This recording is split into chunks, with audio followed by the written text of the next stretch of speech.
En el contexto en el que nos quedamos hace 15 días y hoy, pensando un poco en todo lo que hemos compartido, quisiera por favor que revisáramos el capítulo 2 en la iglesia en Pérgamo. Es una iglesia que queda unos kilómetros adentro de la costa, no es costera y tiene algunas características importantes. Pérgamo es una ciudad conocida básicamente porque es muy intelectual, está siempre haciendo énfasis en el conocimiento, se precia de tener más de 200.000 pergaminos y escritos y colecciones de escritos que no tenía nadie, la mejor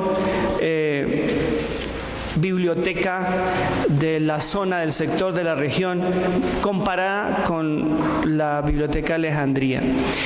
Entonces es una ciudad que tiene un orgullo, una arrogancia intelectual de las que seguramente ustedes conocen. Sé de todo, quiero saber de más, todo es relativo, el conocimiento es relativo, es muy democrático el conocimiento, aquí podemos aprender de todo, saber de todo, mirar de todo. Es una ciudad que obviamente afecta en ese sentido también a la iglesia. Es muy raro, hermanos. Pero normalmente pasa que en lugar de la iglesia afectar a la ciudad, a la comunidad, termina siendo la iglesia afectada por la comunidad. En todas las cartas pasó exactamente lo mismo. Es decir, en los mensajes que dan a las iglesias, la queja es que lo que está pasando en la ciudad está pasando también en la iglesia. Pérgamo no es la excepción. Está obnubilada por el montón de conocimiento y quiere saber más y quiere conocer más. Quiere ser la dueña del conocimiento, incluso del conocimiento teológico. ¿Qué piensa usted? ¿Qué piensa usted? ¿Por qué usted piensa diferente a este? ¿Y por qué a este otro? Y en medio de todo ese desbarajuste, ya no saben en qué creer ni en qué pensar. Resulta que el Señor se presenta como el que tiene la espada de dos filos. Y todos hemos visto y hemos sabido, eso desde hace mucho tiempo, los que son antiguos en la iglesia, que cuando se refiere a la espada se refiere a la palabra. No desde la perspectiva de la violencia, sino de la perspectiva de la verdad, ¿ya? Y esa palabra que está proclamada por nuestro Señor es justo la que se presenta para la iglesia de Pérgamo. Él no se presenta como nada más que la palabra verdadera. Claro, tiene que hacer esa distinción porque los de Pérgamo no tienen ni idea a quién creerle y qué creerle, para dónde coger. Hay demasiadas líneas de pensamiento y las están dejando avanzar en medio de la iglesia. Esto es muy complicado. Versículo 13. Necesitamos recordar que justo en ese lugar es donde reside el templo del César, lo que Juan llama el trono de Satanás.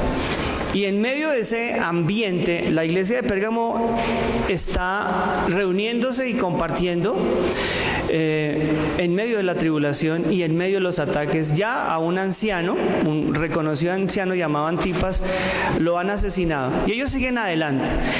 Pero la Biblia dice en el versículo 14, tengo unas cosas contra ti y es lo siguiente. Primero, tienes a los que retienen la doctrina de Balaam.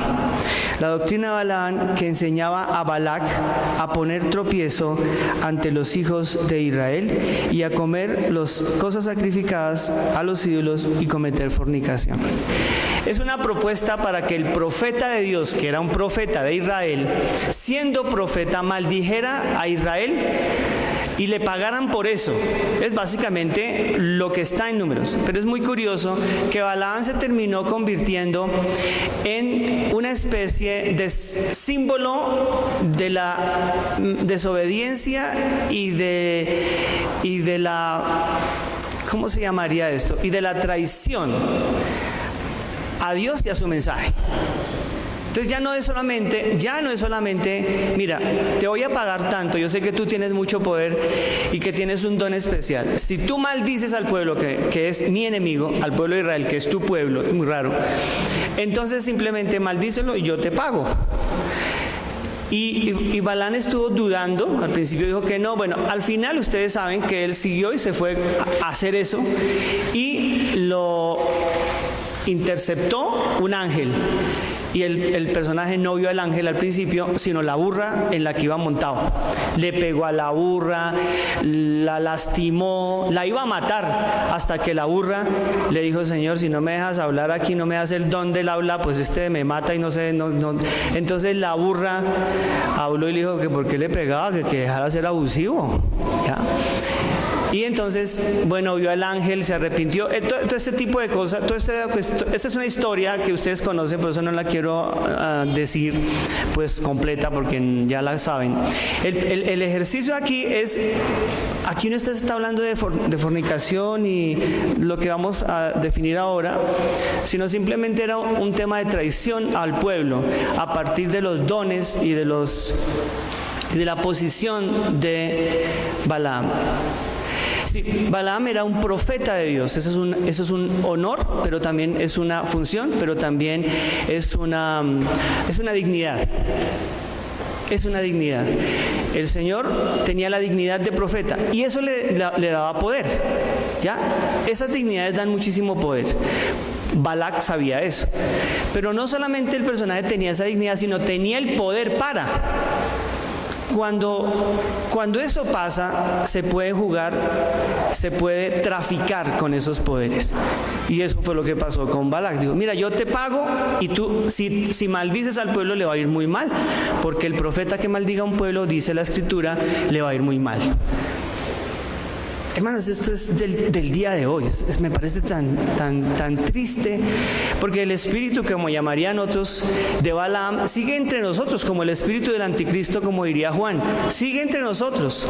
¿Cuántos mercenarios de la fe están diciendo cosas que Dios no les quiso decir, pero están aprovechando sus dignidades, sus privilegios, sus poderes, sus dones para engañar a la gente? Incluso para hacerle daño a la misma gente bajo la cual Dios los puso a cuidar. Bajo el cuidado de ellos, Dios los puso. Esto es gravísimo. Esto es gravísimo. Pero está pasando, como pasó en este tiempo. Entonces, ese espíritu de rebeldía, de desobediencia, de mercenario, está aquí. Es traición al pueblo, en este caso traición a Dios. ¿Y qué es lo que sucede? La acusación, la queja del Señor hacia Pérgamo es: tengo unas cosas contra ti, que tienes ahí a los que retienen la doctrina de Balaam. La doctrina de Balaam es esa. ¿ya? La de la traición, la del ser mercenario, la de aprovecharse del pueblo a partir de los dones y la dignidad y hacerle daño. Entonces dice que enseñaba a Balac a poner tropiezos entre los hijos de Israel, a comer de cosas sacrificadas a los ídolos y a cometer fornicación. Este es un tema específica y concretamente espiritual, hermanos. No se van a poner a pensar en fornicación en lo que siempre piensan ustedes, mal pensados. La fornicación aquí es del carácter espiritual y está tan claro por lo que él dice, esto es lo que está sucediendo. Se están acostando ustedes con cualquier doctrina, se están acostando ustedes con cualquier maestro. Eso es fornicación. Era pasar de enseñanza en enseñanza y de maestro en maestro y de doctrina en doctrina. Tenían en la misma iglesia 2 o 3 maestros de doctrinas diferentes. Eso es el espíritu de Balaam aquí en Apocalipsis. Es estar jugando a escuchar a diferentes maestros, a ver quién habla más bonito y a ver a quién seguimos.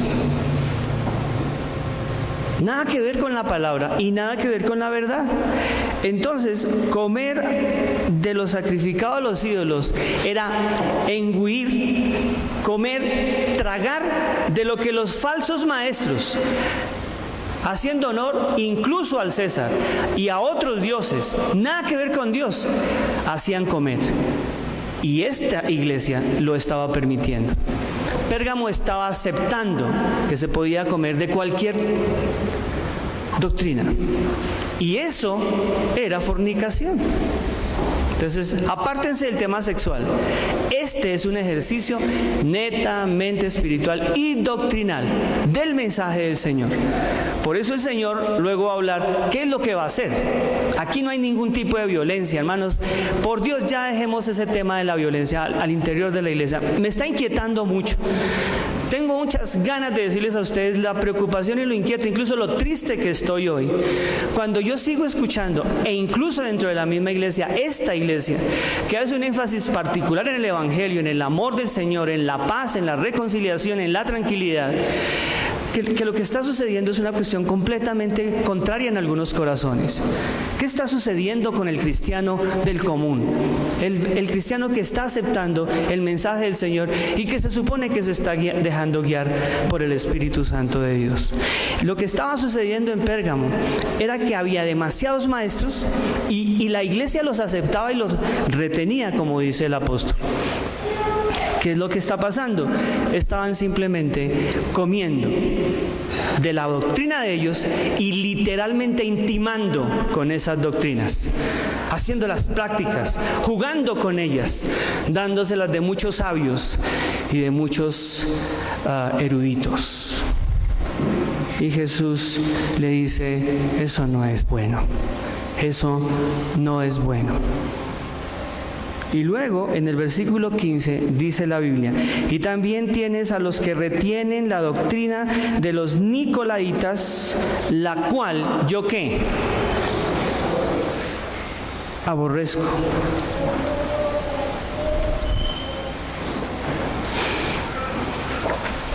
Esta era otra doctrina. De hecho, mi hermano, de la doctrina de los nicolaitas hay cualquier cantidad de especulaciones. Yo me inclino por los que creen que los nicolaitas eran aquellos que enseñaban que no eran necesarios los pastores o los líderes de la iglesia. Y se metían a la iglesia a hacer énfasis en que los ancianos, los líderes, los laicos, el laico, era el que debería participar, dirigir, gobernar, y todo el tema de gobierno, de orden, de apostolado en este caso, como lo estaba planteando, no debería ser necesario. También lo recibían en la iglesia de Pérgamo y los estaban escuchando. Si hubo algo que el Señor felicitó a Éfeso, ¿se acuerdan? Es, no resistes a los nicolaitas, los sacaste. No, Pérgamo los dejó. Vengan, charlen con nosotros, ahí tiene el micrófono. Bueno, en ese tiempo no había. Pase y hable lo que usted piense. Entonces los nicolaitas, como los otros, tenían espacio en la iglesia. Pérgamo era un núcleo de diferentes doctrinas. Y entonces había confusión. Nadie sabía para dónde iban. Nadie. Todo el mundo estaba por un lado y por otro. Había demasiado sesgo en lo que el uno y el otro decían. Siempre estaban pensando cuál sería la mejor. Era un ánimo intelectual absurdo, necio, que no llevaba a ninguna parte. Entonces, el Señor dice, por favor, arrepiéntete. Versículo 16. Por tanto, arrepiéntete, pues si no vendré pronto y pelearé contra ellos. ¿Con qué? Con la espada de mi boca. Esto es maravilloso, hermanos. Porque aquí está la gran bendición de lo que la gente llamó, bueno, realmente no la llamó la gente, lo llamó Pablo, la sana doctrina. Ese tema de la sana doctrina me tiene muy aburrido. Porque las iglesias, yo les voy a preguntar, para que vean ustedes que tengo razón. Cuando uno dice, esta es una iglesia de sana doctrina, ¿usted qué dice que es una iglesia de sana doctrina? Porque eso se lo metieron a usted y a mucha gente en la cabeza. Y lo repiten como loro. Sana doctrina es una iglesia que es trinitaria, que cree en el Padre, en el Hijo, en el Espíritu Santo, tres personas distintas y un solo Dios verdadero. Crees cristocéntrica y bibliocéntrica. ¿Dónde está eso en la Biblia? Eso se lo contaron ustedes. Eso no es verdad. Eso no está en la Biblia.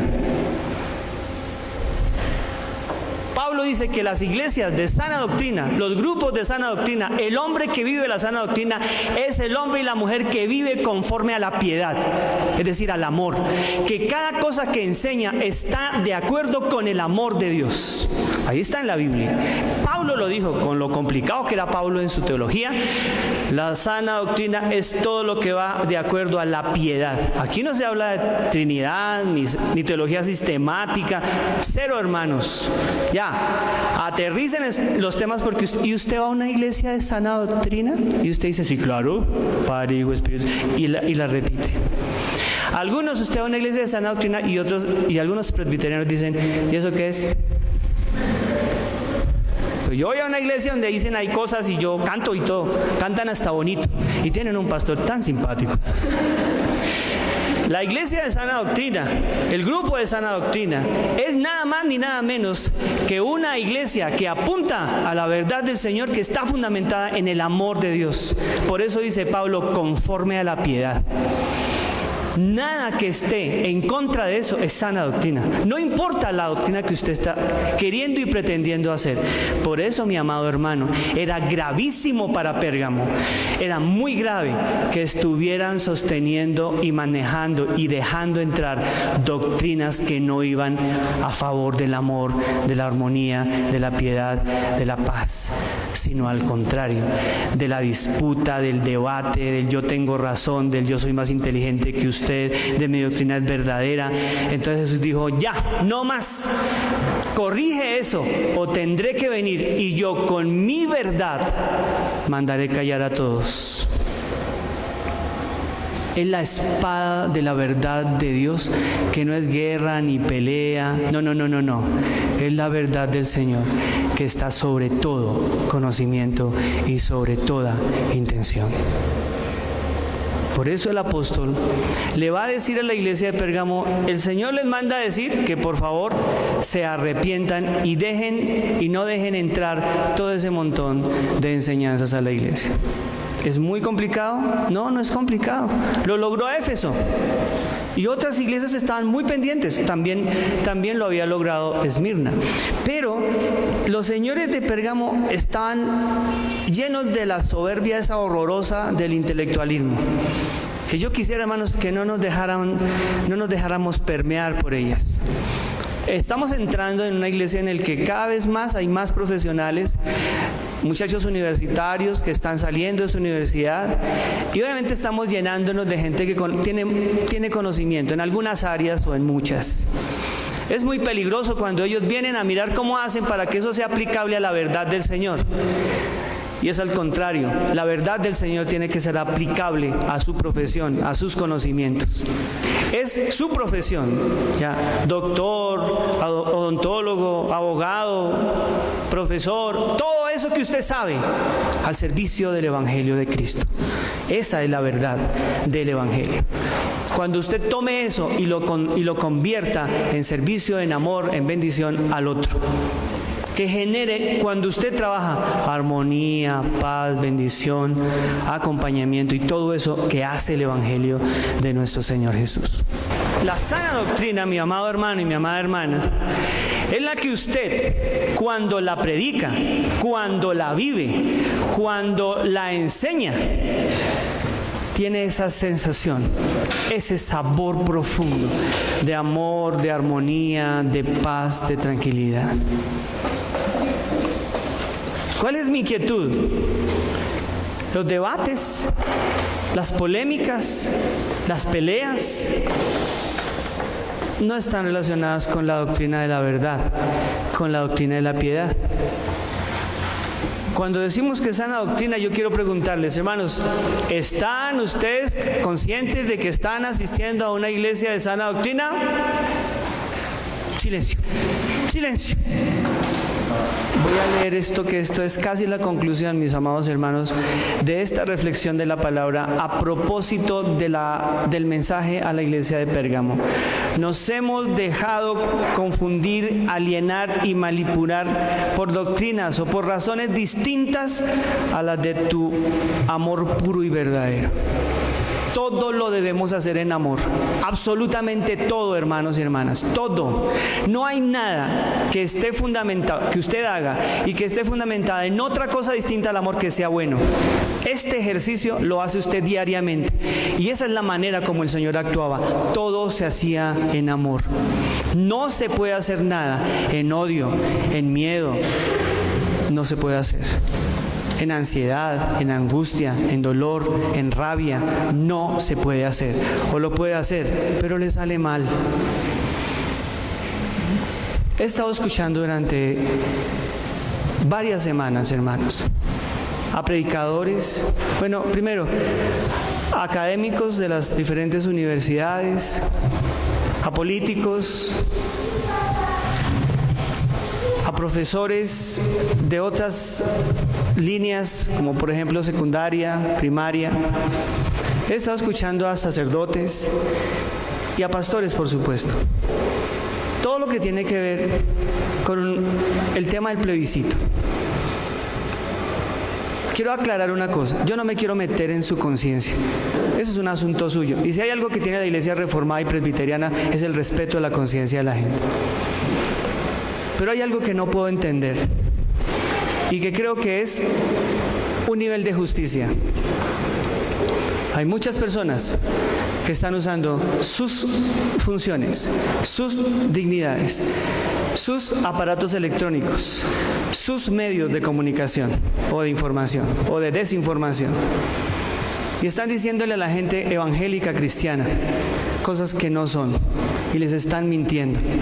Yo no tengo canal de televisión, yo no salgo por la radio, yo no tengo la posibilidad de decirles a ustedes, mis hermanos que asisten a la iglesia que yo pastoreo y que está enseñando. ¿Saben qué es un presbítero? Un presbítero es un anciano.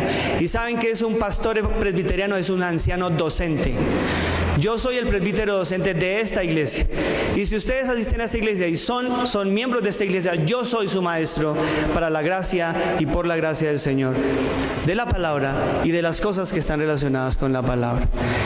Entonces, para mí es muy importante que entiendan que esto es parte de la enseñanza, de la pedagogía, no de la imposición de nada, pero sí es de la pedagogía. Y me inquieta mucho que están muchas personas escuchando, viendo y casi tomando decisiones en medio de la inmunda ignorancia de gente que no sabe de lo que está hablando, pero está hablando.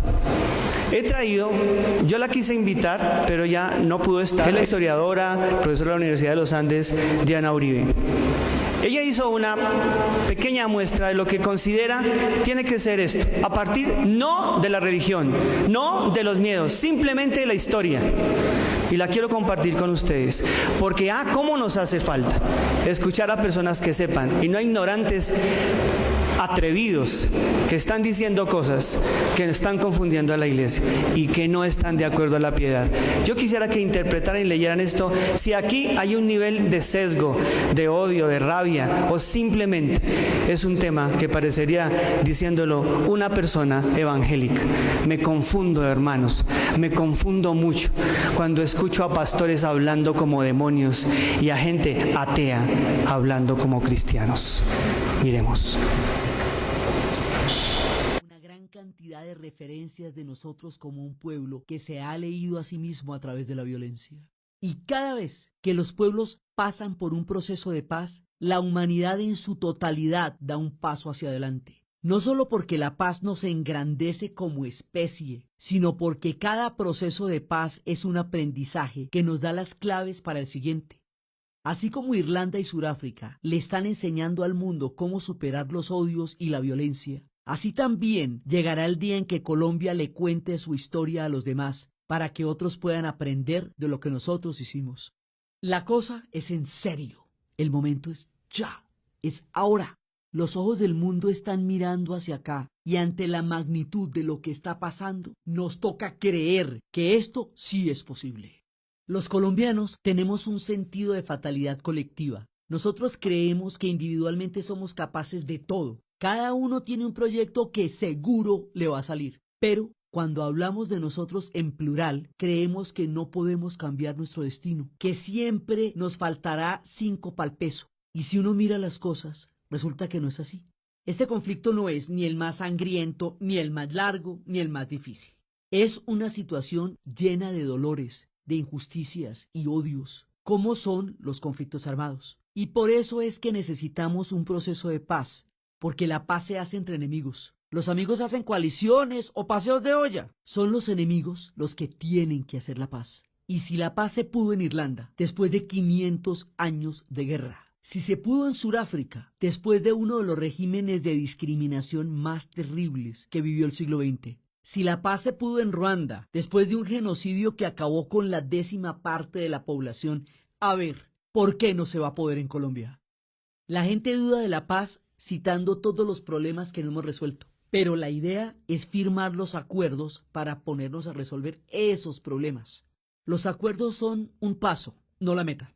Firmando los acuerdos, podremos empezar a construir la paz todos los días en los espacios que compartimos. Esa paz que se verifica en las canchas de fútbol, en el trabajo, en los colegios, en la casa, en el campo. La paz se construye compartiendo espacios de forma distinta.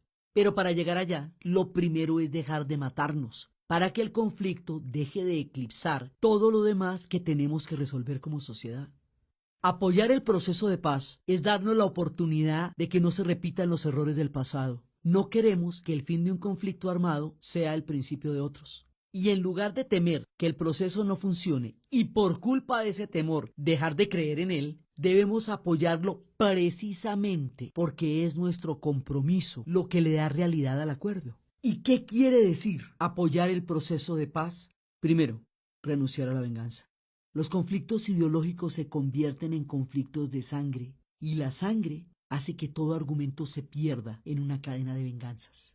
En Colombia ha habido muchas injusticias económicas e intolerancias políticas que han desembocado en un conflicto armado, pero las armas de ambos bandos solo han empeorado esos problemas y además nos han hecho odiarnos. La venganza no es un tema de honor, por mucho que se celebre en el cine. La venganza es un camino del que todos salen perdiendo. Y, ojo, renunciar a la venganza va más allá de abandonar la violencia. Es también renunciar a los odios, la intolerancia y la estigmatización que alimentan y se alimentan del conflicto armado. Aquel que renuncia a la venganza, aquel que perdona, no lo hace únicamente para convivir con el otro, lo hace para convivir consigo mismo. El perdón nos libera de habitar esos lugares de dolor que una víctima visita una y otra vez en su mente hasta quedarse atrapada. Los padres y hermanos seguirán muertos, pero el perdón libera a los hijos de cargar con la herencia de la venganza. Independientemente del bando, los colombianos tenemos que perdonarnos. Segundo, reconocer que este proceso de diálogo recoge las experiencias de otros países y de nuestros intentos en el pasado. Ha sido un proceso más inteligente en su metodología, digamos, en sus reglas de juego. y ha sido más comprometedor en la medida en que ambas partes se han mostrado dispuestas a ceder. O sea, esta vez es diferente y nunca hemos estado tan cerca. Tercero, entender el alcance de los acuerdos. En La Habana no se negoció la capitulación de las FARC, como dicen algunos, ni tampoco se puso el país en bandeja de plata, como dicen otros. Las dos partes se sentaron a discutir algo mucho más puntual. El siguiente paso. ¿Qué tiene que ocurrir para que dejemos de matarnos? ¿Sobre qué tenemos que hablar y qué cosas debemos negociar para estar dispuestos a dejar las armas de lado? Porque desacuerdos habrá para rato. El proceso de paz no pretende solucionar eso, pero serán desacuerdos de palabra y no de conflicto de balas y bombas y minas antipersonales. La idea es encontrar una salida política al conflicto armado, que no es poca cosa. Pero no podemos cometer el error de pensar que los acuerdos van más allá de eso, que es absolutamente urgente. Cuarto, es muy importante que no dejemos que el proceso de paz se politice. Se la pongo así. La gente que está apoyando el proceso de paz está de acuerdo en una cosa, en que debemos dejar de matarnos. Más allá de eso, hay todo tipo de corrientes ideológicas, de posturas económicas, de interpretaciones sobre el pasado. Mejor dicho, la paz está en un nivel más profundo que todo lo demás. Eso quiere decir que apoyar la paz no tiene nada que ver con ser de izquierda o de derecha. No es un asunto de políticos ni de partidos. Quien apoya la paz apoya unas reglas básicas de juego, que las cosas se pueden discutir, que el fin y los medios no van separados y que la vida de las personas no debe comprometerse por las ideas que tienen. Esto es tan básico, tan fundamental, que no podemos asociarlo con un gobierno en particular y no podemos ponerlo en duda cada 4 años. Y quinto, hay que conocer los puntos de la negociación. Se dice que la gente no está en contra del proceso de paz, sino en contra de los rumores acerca del proceso. Eso es muy cierto. El cambio siempre genera miedos y en este momento crucial corremos el riesgo de que estos miedos se apoderen de la decisión que tenemos enfrente. Es por eso que los estoy invitando a que vean Dejemos de matarnos, una serie de videos en la que se explican los puntos del acuerdo de paz. Entonces, la cosa es así. Podemos liberar a las personas que no han nacido de una violencia que no les corresponde y podemos enseñarle al mundo y enseñarnos a nosotros mismos que los colombianos somos capaces de cosas grandiosas. Todos los que estamos presentes en este momento vamos a salir de aquí con una historia para contarle a las generaciones del futuro. ¿Cuál va a ser esa historia? ¿Que volvimos a desperdiciar otra oportunidad? ¿Que comprometimos la vida de otra generación? ¿O vamos a decirles que fue este el momento en que Colombia decidió cambiar su destino? Oremos. Señor, gracias. Da un poquito de vergüenza, Señor, que sean personas que no tienen nada que ver ni con tu iglesia, ni con tu fe, ni con la doctrina de tu amor,